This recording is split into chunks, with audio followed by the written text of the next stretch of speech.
How do you develop prayer life? Let's go to 1 Corinthians 14. 14 is one of the most clearest way to live a spirit life, both as an individual and as a community. Verse 14. For if I pray in tongue, my spirit what? Praise, but my understanding is what? I want you to see something. Can you look up, everybody? I want to see that word pray. It's mentioned twice in that verse. Praise. I pray. My spirit prays. I noticed something today in the church. There is a kind of a monotony and a generalization of prayer. So a lot of time, we just want to be with a group to pray so that will offset our weakness. But we can't do that. So Paul says something about my spirit praying. What is he talking about? Look at this verse. This verse now gives us the spirit life that want to have a personal prayer life. Look at it. What is the conclusion then? Everybody listen to this. I don't hear it being talked about a lot today. That's why I'm talking about it. I will pray with the spirit. I will also pray with the understanding. I will sing with the spirit.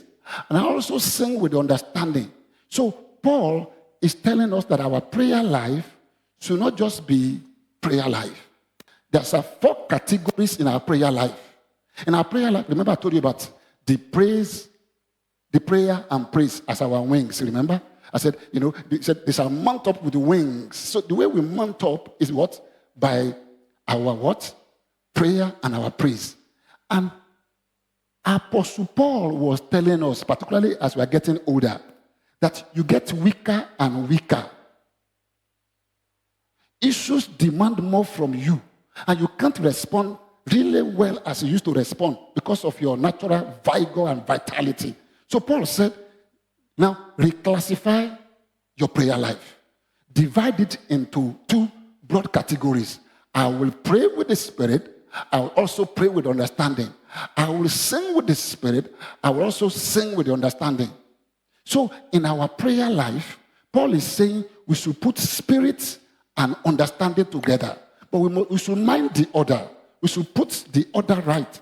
In fact, the last verse of this chapter says, let all things be done decently and in order. That's the last verse in that place. You can see, let all things be done decently and in order.